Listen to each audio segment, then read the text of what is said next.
We're back with Dick Germain and Dana Baker. We're talking about unity and the challenges that need to be confronted in seeking to foster that unity. And you're right. For me, as a charismatic, who also is so aware of the power and the virtues of the so-called evangelical world as well, and all the things that we have to learn from each other, I find that it's one of the big divides right now in the church. I think God wants, for the cultural context that we move in, you do need power of God. You need an intervention of the Holy Spirit. You need vitality and passion. On the other hand, you can't trade a certain kind of doctrinal solidity and theological strength, and character, ethics. These things are also very important. And somehow God's people seem to be divided into these camps that emphasize one or the others. That pastor you were saying, doctrine, for example, is so important to me. And I have found that in examples like the 60-12 effort, we began with this deep desire to bring together evangelicals and charismatics and to engage in dialogue over the course of 12 months. But it had its challenges as well. And in the end, some people came and then they started, some checked out, some like you stayed for a long time, myself and Jonathan Frizz and others. But it wasn't all smooth sailing. And we found sometimes that, I know that charismatics, the strong charismatics in our group were saying, hey, why do we have to sort of hold back our style of worship and our passion and our enthusiasm just because this other person is offended? What are they offended about? Why can't they? So these kinds of things took place. What would you say are some of the things that we need to bear in mind in exercising that hospitality that you were talking about? Because in this case, you're not my guest, I'm not your guest. We are here in a common space. But how can we exercise generosity, maybe another word, toward each other in order to make possible that time that is necessary to get to know each other and to see the virtues that we both have to offer to each other? What are some of the attitudes that need to be let me jump in cultivated? on that because that's one of the big challenges in bringing pastors together. I believe that up to now we have succeeded wonderfully, but it's just a beginning. With all the groups we have and all the pastors we have involved from every possible spectrum, we have yet to have a division over theology or practice or experience. The reason being that we continue to teach. We are building this relationship on the fundamentals, and the fundamental is found in John 17:23 and those three little statements in the inside of our booklet. We will not try to convert anybody else to any of our positions. We will not attack anyone's position. We respect everyone's theology. We call it secondary. Every secondary belief that people have, we respect it. We don't try to change it. We ask them to respect ours and don't change us. And you keep emphasizing that? How often do you have to do that? And, because I think that's an important thing. You need somebody, you need a leader guiding that conversation, interpreting what's happening for people, and establishing some rules, and just keep at it until it becomes more we continually bring it out in small venues and in larger venues. It's one of those things. D. James Kennedy of Coral Ridge Presbyterian Church taught me something decades ago when I went down there for that evangelism explosion training. He said, if you want your people to get something, you have to say it to them at least 20 times in 20 different ways. And that stuck with me. And so we're continually saying it in different ways, having people testify to it. I love having pastors testify publicly in the presence of other pastors about what it has meant to them to be accepted for who they are without having to be changed. It is such a freeing thing for them. So repeating the same values over and over, giving time for the virtues in others to become more evident. When, maybe the worship or the prayer might be sort of headed, in a direction that at least for someone from an evangelical background seemed a little bit on the edge. Oftentimes what would happen is it would be like God would almost anoint someone and they would start to read scripture. And as Scripture was being, I mean, the thing we have in common, regardless of what stream we are, is we value the Word of God. And the Word of God, if we just use that as our basis and we just read that, people can take that in what their experience or the denomination or whatever is, but the Word stands on itself, and the Word is not divisive. It's when we start to explain the Word sometimes that it gets divisive. But the Word itself is, and if we can just offer, and so what would end up happening in a lot of these gatherings is it would be kind of almost getting a frenetic pace, and then someone would sense that God had given them a scripture and they would just start to read out, and you could almost feel the whole level of the room just drop, you know, and it would just kind of bring almost an order back to the space, and then it might go off in another direction again.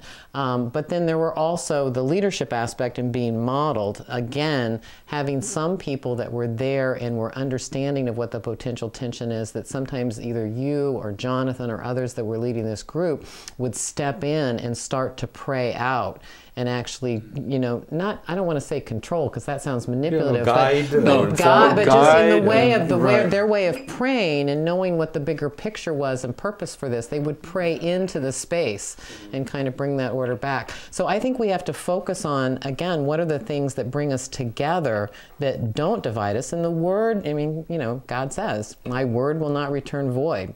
So Scripture is a fundamental thing we share. Don't you think also that moments of conflict can be also assets in that exploration? Yes. If properly handled and interpreted? If properly handled, yes. We grow through those things. There's nothing wrong with conflict. What's wrong with it is how we handle it.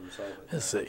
So, great learning experiences. I have sat in a room with two pastors who were really having a struggle with each other over some issue related to their two churches. People going from one to the other and so forth, and feeling they're not being treated right in the process. Because we have a whole process by which you handle that, or you're supposed to. And so I've had to bring them together and let them talk it out and help them understand each other. And where one of them had fallen down on what we call this commitment to pastoral integrity, then that person's got to own up to that. Yeah, I think another thing is when we have these kinds of gatherings across denominational lines, you need to understand that you're going to have to sacrifice some of the extreme areas of comfort, because we're here for a higher purpose. And so, hey, when we want to have our party, we can do it when we gather among people more of our own conviction and emphasis. But when we're together, it's like the edges have to be taken out, and you have to understand that this is, by itself, by definition, it's an artificial kind of gathering, and that maybe you won't have the party that you would like to have either way, where you sing your hymns or you get into the flow of the charismatic worship, but that there's a higher purpose at that moment, and that you must, for the sake of love, sacrifice a certain amount of satisfaction, so that God can have His way in that effort to bring together that unity. Yeah. One of the things that I've learned to do, because I have a genre of music I like, and then there's music that just doesn't reach me. When I'm in a venue like that, I don't try to sing it. I'm not good at singing anyway. I simply say, Father, I am offering you worship through those who are worshiping you. And let it be like that. Well, I think it's a great note to end that. Maybe we can just take a moment to pray into some of these topics that have touched upon us. We're talking about love, really, all these different things, and how love sacrifices itself for a greater good. I mean, the church is not here to serve itself. We're here to bring the gospel into a culture that absolutely, into society that needs it desperately. And we have to get our own house in order. We have to learn to love each other before we can even pretend to speak to people about loving them. And if we can't exercise that love in self-sacrifice of our own prerogatives, then I think we're lost. So all that you're saying, hospitality, taking time and building relationships, breaking down mistrust, giving people the opportunity to show what God has given them, on and on. Really below that is love in all its various manifestations. And without that, then really we can do nothing. So just on it, we have a Armenian Orthodox priest in one of our groups, one of the groups that I'm still leading. Krikor is his name. He loves the Lord Jesus. And he knew nothing about evangelicalism. And so he just started asking us, well, what do you mean? What's evangelical and so forth? And one time he said to us, he's sitting there listening for a while, he said, you know what, guys? You evangelicals make everything so complex. It's so simple. Jesus said, love the Lord your God with all his heart, your heart, soul, mind, and being, and love your neighbor as yourself. He says, that's it. Boy, if we could only take that and really apply it to ourselves, how difficult it is. Well, let's take a moment to briefly pray each of our passions as we've gone through this dialogue, and maybe you have one thought that you want to pray into tonight as we leave. And maybe I can just begin. Father, thank you for this dialogue. We do pray that our conversation becomes a prayer unto you, that you continue to build your church here in New England. Work within us first, break down barriers of prejudice and self-centeredness and seeking our own comfort, and make us, meld us into and mold us into that unified church that you want us to be. So Holy Spirit, we pray that you would continue fashioning us into that unified, loving community that we need to be. Yes. Thank you for this moment tonight. Lord, you, this truly is a work that only you can accomplish in our hearts. Lord, this isn't something that we can manufacture, and it isn't, as Paul says, it isn't our wise and persuasive words that are going to change anything, Lord. It's a work of your Spirit. And so just as we were talking earlier that, you know, it seems like in so many places you've prepared hearts, Lord, I just pray that your Spirit would go out before us in the region of New England and wherever you're seeking to unify your church, and do a work in people's hearts so that when they come together, there's an openness of heart and spirit to be able to receive what it is that you want to accomplish among us. Yes, yes. Father, I thank you for the journey that you have had each of us on, the lessons we're learning, the stretching that's going on.